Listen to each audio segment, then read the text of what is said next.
నాకు ఒకడే కొడుకు. అనకర్ల కేసులు వాళ్ళ తల్లిని మాట్లాడుతుండే. అనకర్ల పెంచులమ్మ. నా భర్త పేరు అనకర్ల చెన్నయ్య. కానీ లక్షలైట్లలో చనిపోయాడు నా కొడుకు. ఒక్కడే కొడుకు. కానీ లక్షలైట్లలో చనిపోయిన బాధ ఒకటి. ఆ బాబు చనిపోయినాక ఇంకొక బాబుని తెచ్చుకొని సాగుకుంటుండ. ఆ బాబుకు ఇప్పుడు పెద్దోడయ్యాడు, ఇంటర్మీడియట్ చదువుతున్నాడు.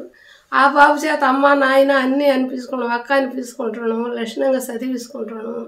ఆ కేసుల పేరు పెట్టుకొని లక్షణంగా చదివించుకుంటున్నాము.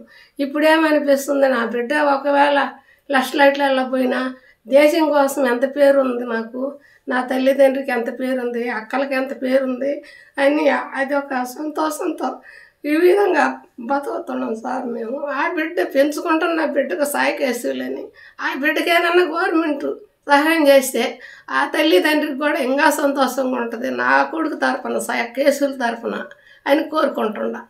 అదే సార్, అదే నాయన ఒక్కడే కొడుకు. వెళ్ళి మాకు చెప్పకుండానే పోయి ఆ జాబ్లో చేరి చనిపోయాడు. కానీ గవర్నమెంట్ కూడా మాకు ఇచ్చేటివి ఇచ్చారు, ఇచ్చినట్టు ఇచ్చారు, అందరికి ఇచ్చినట్టు మాకు ఇచ్చారు. మా గవర్నమెంట్ కూడా ఏం తక్కువ చేయలేదు. కానీ బిడ్డ బాధ చెప్పలేని బాధ. అది ఆ బిడ్డను మర్చిపోలేక తూరిట్లోనే ఇంకో బిడ్డను తెచ్చిపెట్టి సాక్కున్నాం. అదే పేరు పెట్టుకొని ఇప్పుడు ఇంటర్మీడియట్ నెల్లూరులో చదువుతున్నాడు. అది సార్ మా ఏం చేశారు. పెద్ద అమ్మాయికి జాబ్ ఇచ్చారు. పెద్ద అమ్మాయి కూడా మమ్మల్ని అందరిని కూడా బాగానే చూసుకుంటుంది. అమరవీరుడు అయినటువంటి అనకర్ల కేసులు గారి కుటుంబ సభ్యులకి ఏదైనా ప్రభుత్వ సహకారం అందిస్తని మన ఆర్టీవీ ద్వారా మీ అందరికీ తెలియజేస్తా ఉన్నాను. నా పేరు నాగేశ్వరరావు, మాది కలువాయి. ఈరోజు మరి మన అనకర్ల కేశవులు గారు ఈ గ్రామానికి చెందినటువంటి నా బాల్యమిత్రుడు. నేను అతను ఎడలూరు కళాశాలలో ఇంటర్మీడియట్ ఒకే చోట చదువుకున్నాం. అయితే 2009 సంవత్సరం బలిమెల్ల ఘటనలో నక్సలైట్ కాల్పుల్లో మరణించడం జరిగింది. మరణించిన తర్వాత మరి ఈ దేశం కోసం ప్రాణాలు అర్పించినటువంటి అమరవీరుడైనటువంటి అనకర్ల కేసులు గారి జ్ఞాపకార్థం మన ప్రతి సంవత్సరం కుటుంబ సభ్యులు, పోలీస్ శాఖ అందరూ సంయుక్తంగా కూడా ప్రతి ఏడాది నిర్వహిస్తూ ఉన్నారు. అందులో భాగంగా ప్రభుత్వం వీళ్ళకి రావాల్సినటువంటి సహకారం, ఇంకా రావాల్సినటువంటి కొన్ని బస్సు పాస్ కావచ్చు, రైలు పాస్ కావచ్చు, ఇంకేవైతే అప్పుడు హామీలు ఇచ్చారో కొన్ని చేశారు, ఇంకా చేయాల్సినవి చాలా ఉన్నాయి. అవి ఈ తల్లిదండ్రులకి అందించాలని ఒక విన్నపం.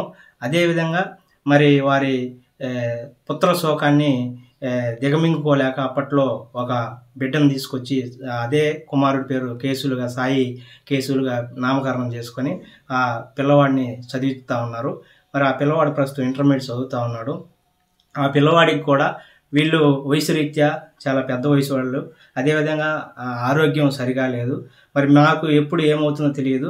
ఆ బిడ్డకి ప్రభుత్వం సహకారం అందించి మా కుమారుడు ఏ విధంగా అయితే కేశవుల్ని మేము ప్రయోజకులుగా చేసి త్యాగం ఫలితంగా దేశం కోసం ప్రాణాలు ఎలా అర్పించాడో అలా మరి మా బిడ్డకి ప్రభుత్వం కూడా సహకారం అందించి ప్రయోజకుడు చేసే విధంగా సహకారం అందించాలని.